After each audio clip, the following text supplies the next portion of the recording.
These are scary days for some homeowners high above Lake Michigan. Erosion is threatening bluff properties, both public and private. Lake levels are the highest we've seen in a few years, and erosion is happening up and down the shoreline. We're talking today about the scope of the problem and the help available for property owners. Marty Griffin is the DNR statewide waterway science and policy leader, and he joins us now on Up Front. Marty Griffin, good to have you on the program. Thank you. So let's talk a little bit about the scope of the problem. How much of this are we seeing along the Lake Michigan shoreline?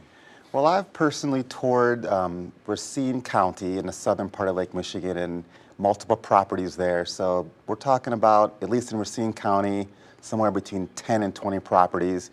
We've also heard evidence in Kenosha County, south of Racine County, some properties, as well as Ozaukee County to the north. So it's starting in southern Lake Michigan, but we can anticipate it being a statewide issue. What's happening? What is causing the erosion? We've said higher water levels, like Michigan levels, than we've seen in recent years. Is that the sole reason behind it?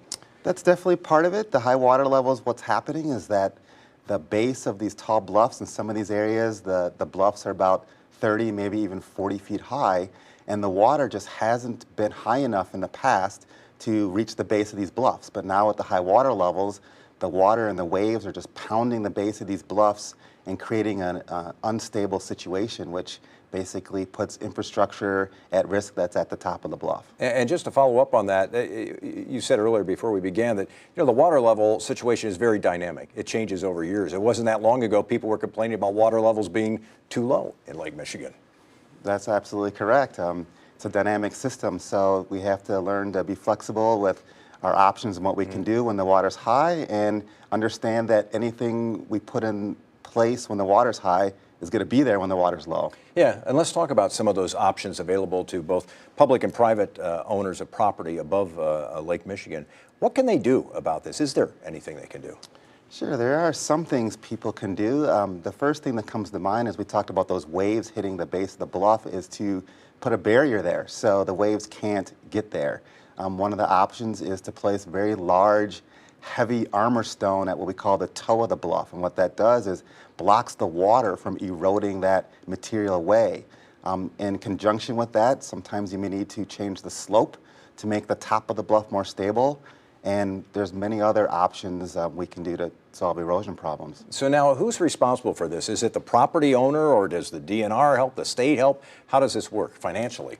Sure. Well, the DNR's role is basically in permitting. As we know, the Great Lakes is a public resource, and any work done in those public resources needs state authorization to make sure we balance the needs between the private property and the need of the actual lake. So the DNR's role is to basically authorize these types of designs or solutions that people come up with. Private property owners are on their own to hire an engineer, maybe utilize a consulting firm, and then a construction firm to design and build these projects after they get approval from the state. Let's talk for a moment about neighbors potentially versus neighbors. Somebody might want to do something with their property to deal with the erosion problem. How closely do you have to look at that, how it might affect surrounding properties? A very good question. That's absolutely one of the things we look at when we look at approving these designs. That's why it's important to have an engineer help you, because what an engineer can do is look at the water patterns, the water levels, how the water moves, and assess whether your solution could impact your neighbor. And on the flip side of that, because this is a widespread problem, especially in the South, we do encourage neighbors to work together, and maybe they can go in on a project together and make the costs less and only hire one engineer instead of two and continue that path. And you mentioned at the beginning of this interview that this is primarily just in the southeastern part of the state, but you're looking to see if this happens in other parts of the state. Are we talking moving further north is a potential problem? Absolutely. We're talking about potentially moving further north, and we're talking about even in Lake Superior, our other Great Lake that borders Wisconsin. Right now, the most alarming reports have come out of the southern part of Lake Michigan, but that doesn't mean we're not going to hear reports from the north or even in Superior. It could be, depending, as long as the lake levels continue at where they are today. Absolutely. All right.